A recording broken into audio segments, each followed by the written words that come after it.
Another Founder Wisdom podcast. Excited to have Saiman Shetty with us today. He has quite the background. I'm really excited to talk about AI, robotics, Tesla, Lyft, Neuro, and everything in between. He has a bunch of companies, a serial entrepreneur, right now, founder, CEO at Smart Green Card. Saiman, glad to have you here. Can you tell us a bit more about yourself and your companies?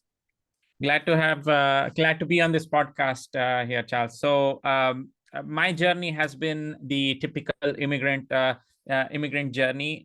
Came from a very small village in India, moved to the US for grad school, and studied electrical engineering. Then I got a couple opportunities at some small businesses in Atlanta. Moved there, started working there, and then I got this opportunity at a lesser known company back then called Tesla. And that is why I moved to Silicon Valley, and I have been in Silicon Valley ever since. A lot of great experience and adventures working at Tesla, Lyft, Neuro, a lot of Silicon Valley quintessential self-driving robotics AI companies. And this journey has taught me a lot, and I'm super grateful that first of all I moved to the United States, and secondly that it has brought me this far.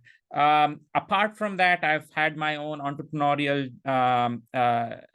adventures as well.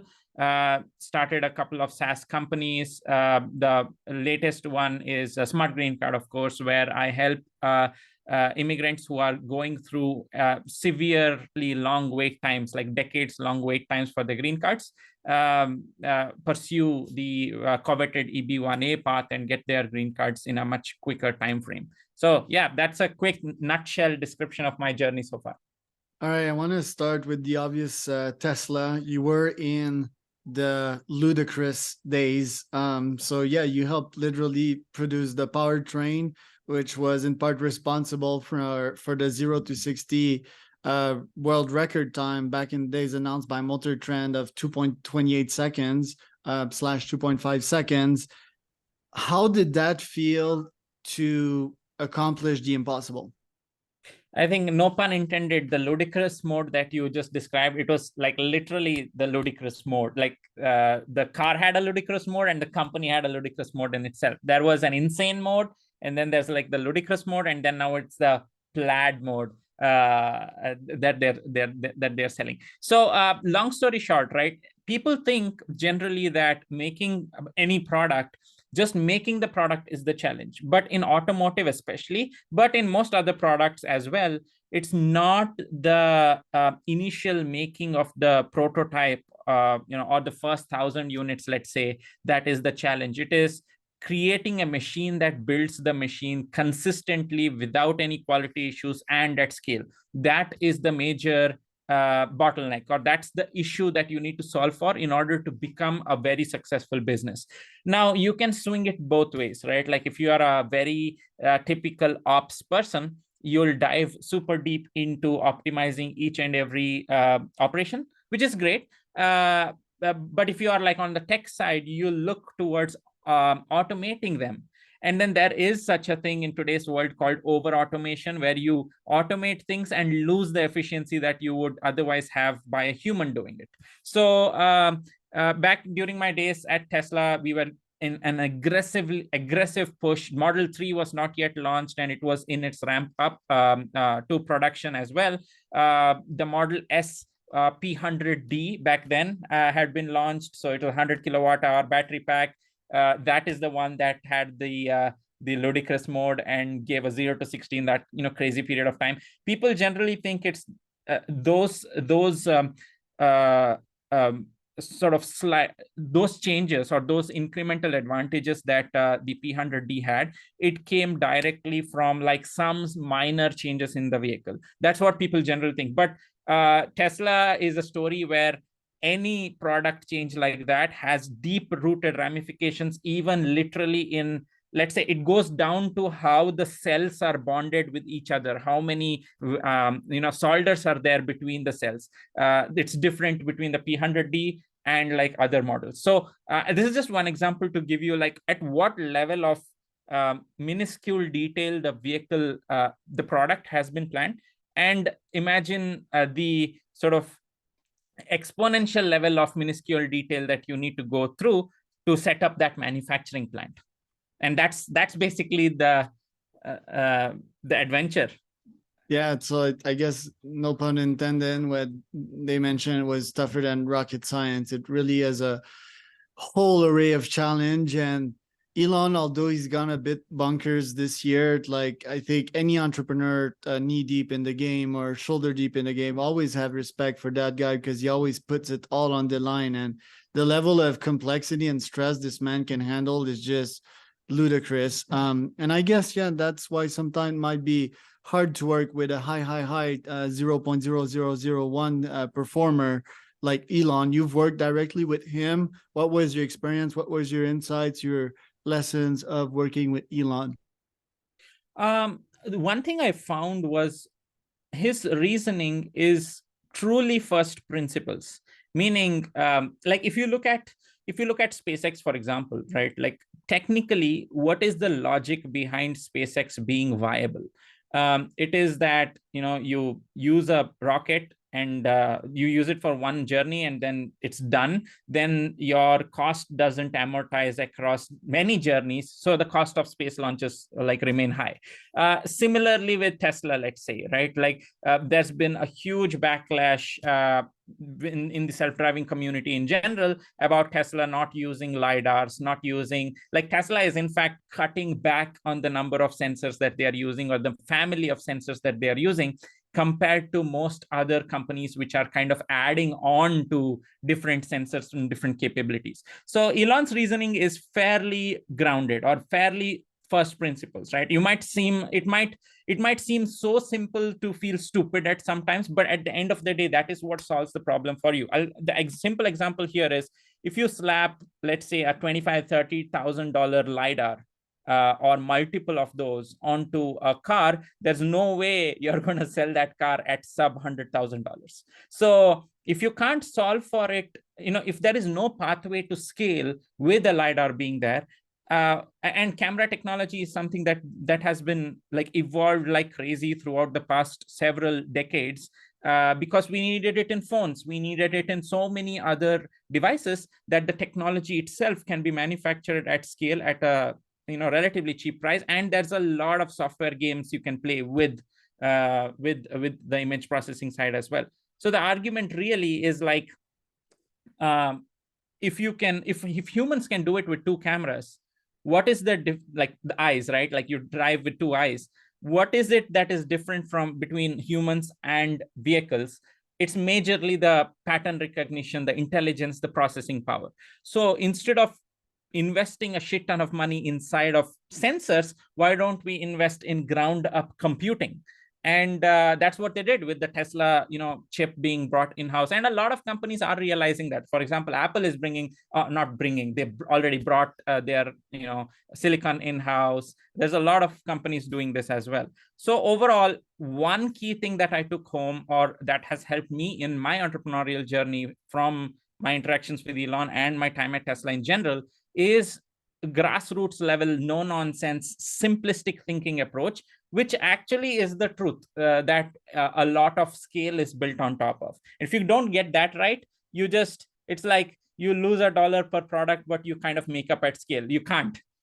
Right. And I think that sometimes complexity is that way because either humans make it so to sound smart, I think, or that people do not know and they complexify stuff for nothing. So I think that geniuses will simplify stuff, because building a car is also rocket science, mixing all these components together. So these simple components becomes complex at the end. And I think Elon's brain already has an overload of dealing with all of that, which I think is why he thinks in first principle. Being around the top entrepreneur like this, like what else rubbed on you? Well, the first question is, like me, I never thought of working for someone else, but if I do, and if I would get like Elon around me, I try to get as much of his time and mentorship. So my first question is, were you doing some of that? And then my second question is, what else did rub off on you? Because I think it's fair to say, and I'll let you talk on that, that Tesla was this high stress environment where you have to accomplish quite a lot. So did that raise your standards quite a lot, so much so that now entrepreneurship looks like second nature? So yeah, multiple questions in there, but one, did you try to spend more time or learn from Elon, talking from him? And two, did the high performance stuff rub off on you so that right now it's like second nature? There's a couple things I'd like to share here, Charles. First thing is about, uh, so I just mentioned how like logically or strategically his thinking works. But I also want to focus a little more on the work ethic side or like the leadership side of things. And then the second point I want to make is probably more geared towards, let's say, people just entering the workforce now or students and stuff who are faced with an option, right? I have so many people messaging me that, hey, I have an offer from Tesla, I have an offer from Google. Which one do I choose? I have a piece of advice for them as well. So let's focus on the work ethic side. When there are two instances I can give you. So whenever a leader, right, be it the CEO of a company, participates as a team member in the pursuit of building whatever they are building and not necessarily sitting in an ivory tower dictating instructions, that the level of motivation to people who really want to do the work within the company is unimaginable. It's a different kind of high. Um, every time I saw Elon, he either was in the conference room, in his meetings, or the second place you would find him was on the factory floor at the end of the line, hand testing each and every vehicle for quality. This level of obsession of like quality and the experience of the end customer I have not seen that anywhere else. And I've worked at several companies after that, but I have not seen that anywhere else where like the CEO of the company rolls up his sleeves. Of course, he does face criticism about it, right? Like if let's say a unicorn CEO has to roll up his sleeves and work on the factory floor, that's something fundamentally wrong with the company. That's like arguments like that. But the moment you step into automotive, especially manufacturing, that's a whole different game. And it is only achievable by like, if you look at what Tesla has done, they have done whatever Ford has probably taken 150 years to do, and Tesla hasn't been around for even a quarter of that time, I believe. So there is a certain amount of leadership, a certain type of leadership it takes to make sure that such an action, such an So did he outcome. sleep there? And also, like, did he scream at you once? And second time, if he screams at you, you're out? Sleeping on the factory floor, yes. I mean, that is for people outside of Tesla, that's like a sound bite, but for people inside Tesla, it's like everyday stuff. I mean, he is the one who became famous for sleeping on the factory floor because he's probably a celebrity. But there are a lot of people, including myself, who slept on factory floors, and I'm not complaining about it. It's basically what we needed to do to get the job done. And I think And then as the far as screaming's question. yeah, the screaming thing, I think you're wrong when you said that there are two chances. in in many cases, there's probably, you just hear one scream and you're out. But Advice taken. yeah. But again, like, it's very easy to soundbite these things and make it look like it's one way or the other without the nuance, right? But The I nuance is understand him, like he's so intense and he puts it all on the line, figuratively and realistically speaking. And if the person around him and in his environment, in his Musk, does not understand that, then they need to step out, and get out of right. the way. Right. I mean, there are, I think it's a lot of his internal emails are public information now, right? Like, they're very cut to the point. They're No, very no good. confusion. He's a great communicator, I think. Yeah. Email wise, I don't think he's a good verbal communicator, but email wise, very clear thinker. Yeah. It's like no nonsense. Like, the outcome is predetermined, right? Like, there's only one way you can survive, and that's through performance. And that's what keeps everyone alive. Yeah. Very engineer like. Correct.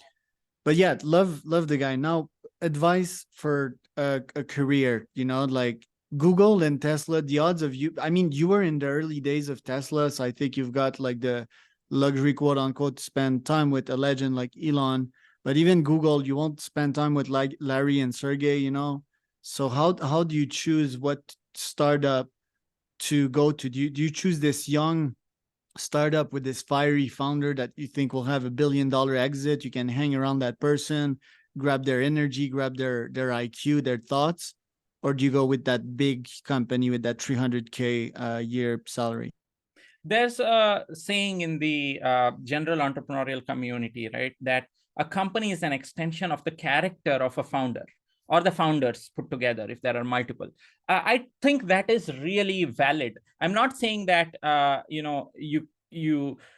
it's less to do with you getting to meet and interact or work with the founder themselves. It's more to do with the environment that is created, which pushes you in a certain way. Like, for example, in my case, I got into Tesla in the earlier days of my career. It was not like super early days of Tesla because they were already in manufacturing. So I think it was like about 10 years since Tesla was in existence, or 9 years, something like that. But for me, it was one of the first jobs that I ever held. And when your first job pushes you that hard, you get used to that being the norm. Adaptation. And you then start measuring yourself differently. You set a whole new bar for yourself, and you learn in 1 year what you would probably otherwise learn in 4 years. It's quite figurative and literal, because literally, if you spend like 16 hours at work, you'll probably spend like 8 hours at work at Google, maybe, or less. So even time surface area wise, you're twice, and then that kind of compounds as well. Right. So I think choose a moonshot, generally speaking, and a lesson as founders as well, you know, like pick a moonshot like me, and I'm getting more and more attracted towards my moonshot. You know, I want to build these cash cow of agencies which are not moonshots at all, but they're good for learning and experimenting. So it's kind of, if I'm playing it safe, but my moonshot is calling me on a daily basis. For a job, yeah, choose a moonshot. And I think that the second lesson here is show grit and tough it out, you know, because the first few days will be fucking horrible. You will suffer, you know, you will get these looks and you will absorb that new culture. Because I mean, yeah, you might have gone to Ivy League school in which there was competition, but I mean, being at Tesla during these days, you know, with Elon running around with the bags under his eyes, you know, like that's another level. You must have felt the stress, but you must have adapted as well. Yeah, look, I don't have anything against Google, so to speak, because there are that environment is for a certain type of people, and it does give the comfort of a relatively stable job, everything. I mean, there are people who are meant for different companies, and I would suggest whatever it is, spend your first few years at least in a rigorous environment where you're pushed, you're like squeezed in, and all the juices come out of you, right? Because if you spend that, like in my case, I spent that precious period of my career at Tesla, and then when I moved to Lyft or other places, I started feeling like, why aren't people working enough? Like literally. And I used to be like the troublemaker, meaning why are you being so pushy when like nobody else isn't, right? And that's when I realized that I was thinking of uh, uh, 16-hour workdays as a norm and everything else as an exception, versus the actual industry is the exact complement of that, which that's the detail I missed. So I'm taking notes as well as someone that hires people. I will try to hire folks coming off these ludicrous startups as, you know, an unfair advantage in my business. People that are fucking intense, you know, and they play national leagues, like I like to say. Though Lyft and Neuro are very cool. I want us to learn from you, from the lessons that you got there. Like Lyft was, I mean, pretty ambitious, autonomous driving, and then Neuro. What did you learn from your time there? Lyft is, I mean, both those companies have their own right in their own spaces, right? Like Lyft is the second largest ride hailing company in the US. Neuro has raised so much investment from so many credible investing houses. So they are great companies in their own right. However, it's mostly the, I think you're looking at a different bar, and then in front of those bars, this is like just melting away, like nothing. But like if you look at Lyft's ambition, there was a self-driving group, and then because everyone was going into the self-driving game, and then they are still the second largest rideshare network. So when you're looking at let's say their growth mostly happened when they were trying to get at par with Uber, right? So I was not there during that time, and I don't know, maybe there was like a very intense hellish kind of environment at that point also, and maybe the self-driving game was more of a nice to have kind of thing, which did not get that much, no pun intended, but gas on the pedal, so to speak. But yeah, it's, or it could also be that they were market-wise positioned decently, where there were not a lot of players in the space. So, like for example, Tesla, it's not the, if you look at who is Tesla competing with, logically, it's not competing with another electric automaker. It is competing with the automotive establishment as a whole, because Elon's philosophy is not like, I'm not going to make a good electric car, I'm going to make a good car, period. And that's because the consumer doesn't care if a car is electric or not. The only way you can serve a consumer in the field of mobility, which is to take them from point A to point B, is by serving the automotive industry. And that only happens when you have a product that is way superior than the incumbents. And that is what we went after at Tesla. Right. And what about like autonomous driving? I mean, that's quite fascinating for most humans out there. I think that's what you mostly worked on. This is fascinating in itself. Yeah, sure, $1 billion raise Neuro, but how was it to be in the early days of self-driving? Where are we going with these technologies? How are these technologies going to change our current landscape? See, once there's enough fanfare in a certain area or a certain field, it gets a life of its own, or like a brand or identity of its own. And then that is a tipping point when money just flows like crazy and nobody knows what they are investing in, right? So there is that slight inflection point where there's a lot of due diligence. Will it work or not? This, that, what that investors do. And then there's that point where it's like, okay, yeah, everyone else is investing, I want it in this game, I'll just take a risk on their due diligence and I'm going to put money. That is the point when it becomes like nonsense, where then you see a big bubble being formed and it being burst, like it's happening now. So as far as general self-driving itself is concerned, I think the problem has been underestimated a lot. People used to sort of compare it to flying cars, or generally the flying problem. And they're like, hey, if we can take to the skies and fly everywhere we can solve self-driving, because generally speaking, making an airplane is harder than making a car. That is the logic that I thought was used. Now, the issue is that the number of variables you find on the road and the unpredictability of each of those variables creates a clusterfuck kind of situation. And what do you solve for, right?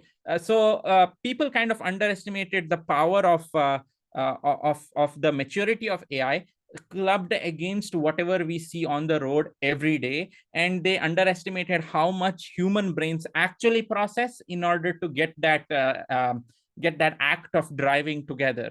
Now compare that to flying. Making an airplane, sure, it is hard, you need reliability standards, all that.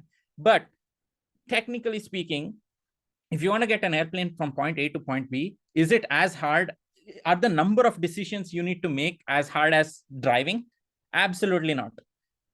Because the plane operates a certain way. It's a controlled space where not a lot of other players are allowed as well.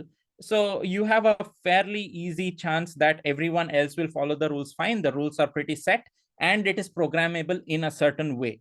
Compare that to driving. You have potential drivers without licenses, I mean, that's a minority, but you have A lot of other factors, which may be roads that you haven't mapped, uh, new stuff that shows up on the roads, like construction and stuff. There's no construction that shows up in the air, right? Like out of nowhere, right? So these are all the tiny variables that people did not, I think they oversimplified it when talking about self-driving in general. And every time you make progress, that's like a curveball that comes and hits you and removes you from the path of readiness. I'm not saying that self-driving will never be ready. I'm one of the biggest optimists in self-driving, but I do think that it'll take more time than people thought it would. It's also like, but at the same time, I'd also say that it is, in a way, it is good that we entered into this confirmation bias or this illusion that self-driving would be easy, because otherwise maybe we wouldn't have been invested so much into self-driving that there is no going back. Because if in the initial days, if this was the thing that showed up, then people probably would be like, oh, we'll just cut our losses and go back, it's fine. But now there's this sunk cost fallacy. There's so much, we are so much in the game that we got to figure it out. There is no going back. And that kind of has its own momentum in pushing a technology forward. That's what I like about self-driving. Right. Nowadays, you have the CV rewriting companies, you have the green card companies, you have the newsletters. So kind of cash cow. I mean, any business, when you go from a job to business, it's still like hyper difficult and ambitious. There's really no cap to what you can accomplish out there. So I guess you're back to your 16-hour days, but do you feel that you're missing out on your next moonshot? Not really. Not really, because I mean, I'm doing a lot of things in a lot of industries. But then even if you just compare it to Smart Green Card, where I'm helping the immigrant community, each person that is successful through this journey in a legitimate manner saves about 20-25 years of their lifetime, spent in hassles and immigration tie-ups and stuff. What that means is that it unlocks their potential to work at so many different companies which they wouldn't have otherwise worked at. So even at that pace, if we can get, let's say, 10 people successful in a given period of time, and each person saves 25 years, that is 250 years saved collectively. Now imagine 250 years of collective human freedom in doing whatever you want, working wherever you want, starting whatever company you would like to. Imagine the kind of impact that has the potential to deliver to society and the world at large. That is the impact that I'm after. And I mean, of course, it's manifesting in the form of helping them pursue this extraordinary abilities path in the form of the EB1A, stuff like that. But the real impact lies in all these centuries or millennia that we are, set to save right now. 100%. What's your story? How did you get in US? I came here as a graduate student, and then pursued electrical engineering. After that, I got a lot of, the H-1B, which is a work visa, is a random lottery. It has barely anything to do with your skills. It has something, I mean, that's a minimum bar, but it has nothing to do with like an excellence-based adjudication kind of thing. It's just a random lottery. You get the lottery and you get the visa. You don't get the lottery and you're going home, no matter which school you went to or how highly capable you are. And despite working at groundbreaking companies like Tesla, I was screwing up, or like my H-1B lottery was screwing up because I didn't have luck in that. So I had to figure out a purely merit-based path called the O1 and the EB1A. And I pursued that path rigorously. And in the beginning, it was like, okay, yeah, this seems like a huge mountain to climb. But I did work super hard, relentlessly towards it. I mean, that entire year, there was probably no night that I slept more than 3 hours a night. And I eventually got the EB1A green card, which is a permanent solution to all the problems. And in order to prove that level of extraordinary ability from a seemingly ordinary profile that I started from, I had to put in a lot of work to legitimately generate that extraordinary impact that, then led to me proving that I qualify under the extraordinary abilities EB1A category, which is pretty quick to get the green card in because not a lot of people apply in that category. So then I realized that, hey, okay, see, I mean, I am able to do it, and I'm not an across the board super genius kind of person.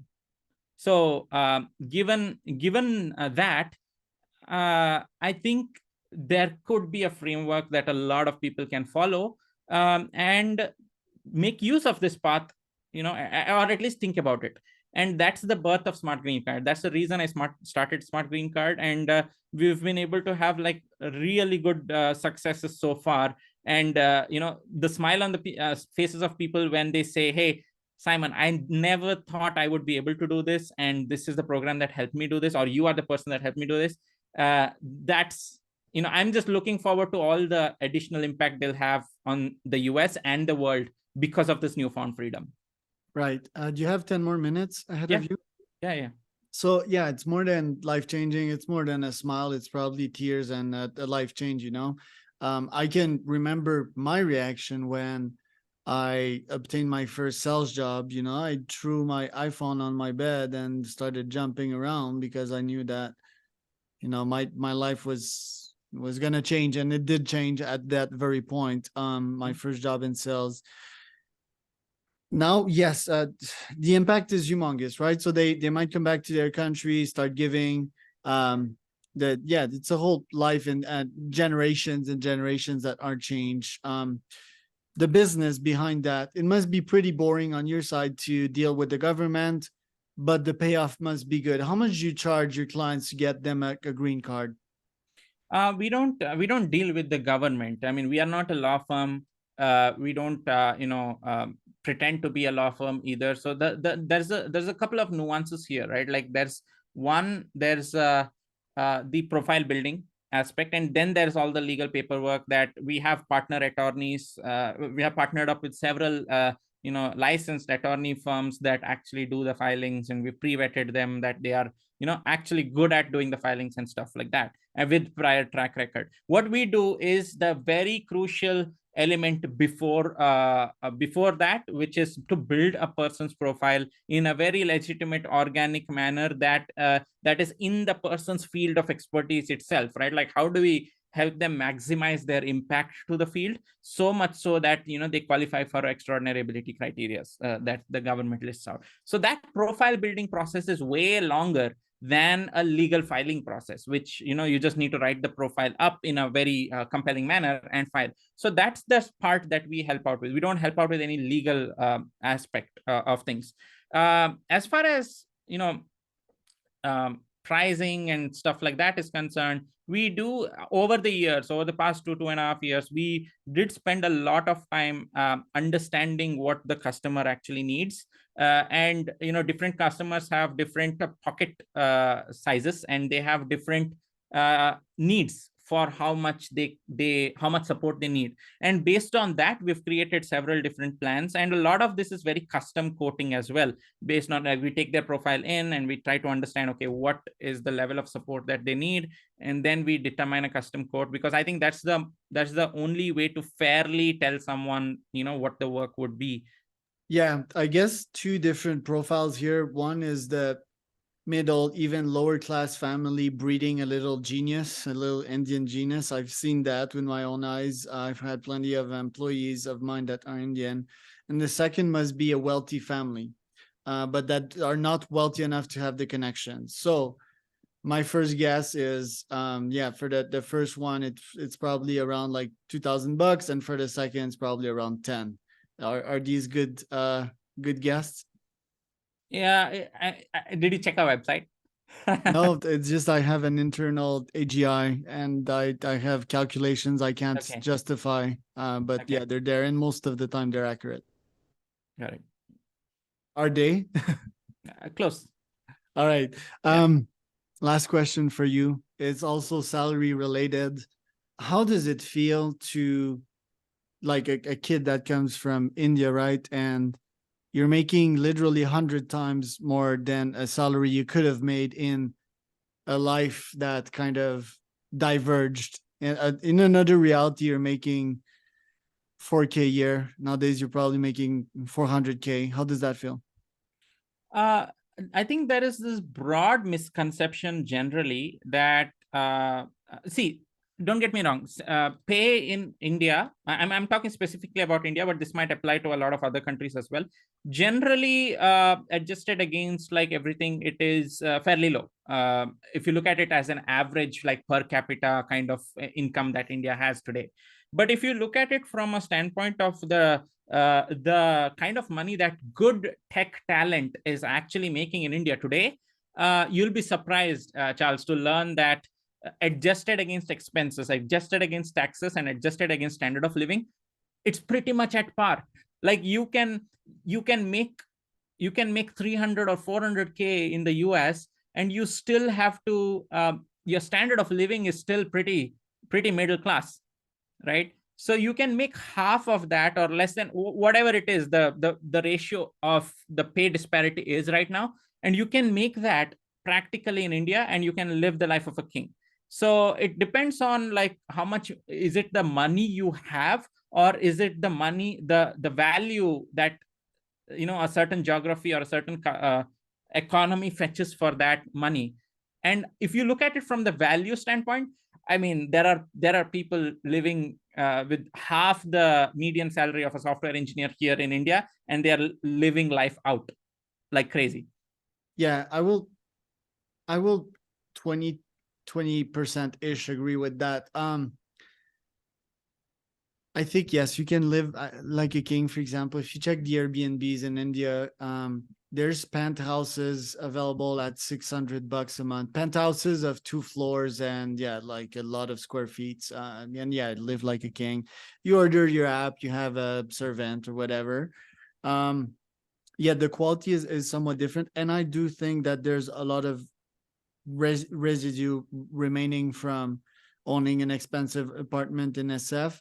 But yeah, my question was very hyperbolic. I will give you that. It's probably not 100x in terms of quality of life. It's probably like 2 or 3x still.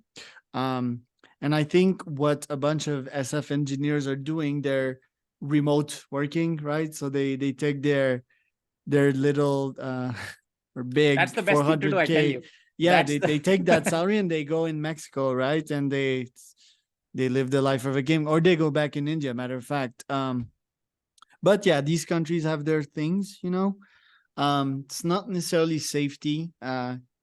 What is it, because me, I live in Oaxaca here, and the quality of life is pretty high. And I think you adapt to these environments as well, which is another interesting point, right? The hedonic treadmill. Oh, you have the fancy SF life, but you adapt to it and you don't derive any more pleasure off your Porsche, off going to the restaurant. What do you think about that? So I feel so I've recently I've been making my trips to India fairly longer. Fairly longer meaning like I was able to go for a couple of weeks, 3 weeks, whatever. Now I kind of go for 2 months at a stretch sometimes. And the main difference I see for me as an entrepreneur is the optimism that Yeah, I presents see itself, that right? too.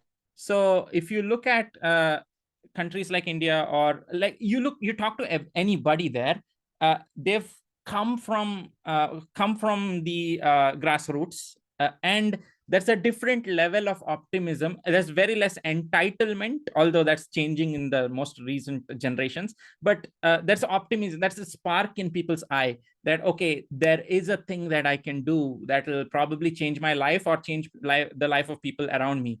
I think far too much has happened in Silicon Valley now that kind of spark in the eye is not that usual to find. I mean, it is still there, but it's not like every other or every third person you go to has that spark of, okay, there is hope. Yeah, it's back with AI and SF precisely. Will it stay forever? I don't think so, because AI hype is coming down.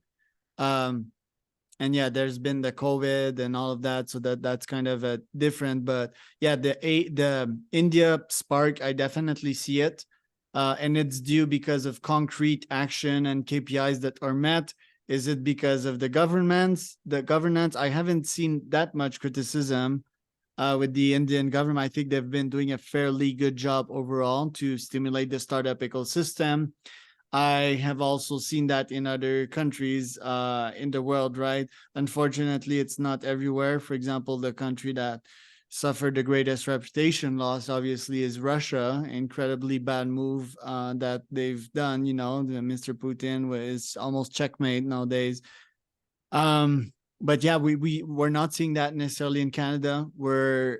I am seeing it in Mexico in the nomad community here, and yeah, that's just fascinating. But the country I have seen it the most throughout the world is India, and that is really fantastic. I am very very bullish with Indian startups, also with LATAM startups.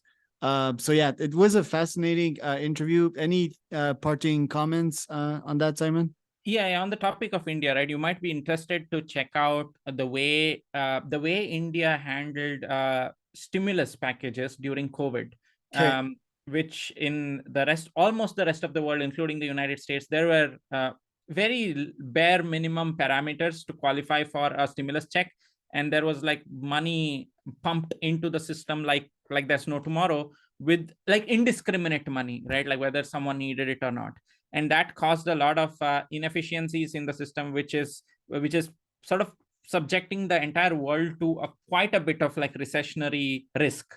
If you look at India, I'm not going to go deeper into like each and everything that they did, but if you look at how their kind of quantitative easing that happened, it's way different. It's very nuanced. The approach there of governance is very nuanced, and it is what is relevant to a certain strata of society, and it is done at that level in a population that is 3 times or 4 times now that of the United States. So if you look at the nuances there, you'll see the crazy genius of like what actually goes on the ground. And now pretty much all reliable sources in the world are saying that India has a zero probability of recession due Right. to this economic situation. Yeah, quite bullish on Africa as well, just with the population.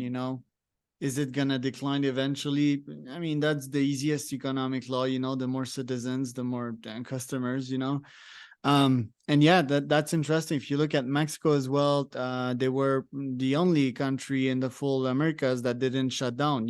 So they benefited from the tourism. Yeah, people can say whatever they want. People going in Mexico and bringing back COVID. I think people just Yeah, got a huge freak out, and it was kind of the white privilege I've seen, in those countries, like white people fearing death because they're living such a comfortable life, and other countries that depend on the revenue, and are not comfortable. They don't have these savings, if I don't go sell my stuff today out in the streets, me and my family are gonna die from starvation. mhm. Um, and I do think that, yeah, the governments, Canada included, lost a lot of feathers during that period. I do think as well that this is going to last for quite a long time. For the US, you're right, the economic climate is not looking good. It's like a storm. It's like, okay, so when should I go out? Should I go out today with these dark clouds? Is it going to be hell? Am I going to get electrocuted? Am I going to die Right. during the storm? So I think people are a bit more frisky. And on a general level, I do think that digital nomadism is going to continue picking up traction, and we're going to see nomads in Mexico and these places. So very bullish on that. Right. And yeah, I intend to invest in India. So if you know like folks there, let me know. Fascinating pod. I think, yeah, definitely a home run. Where can people find out more about you, Simon? Predominantly on LinkedIn, YouTube, Instagram, wherever you want. Saiman Shetty is my name. Just search me. Pretty easily available and accessible as well. So yeah, I push a lot of YouTube videos, ton of posts on LinkedIn as well. Yeah, my goal is to help people with my journey.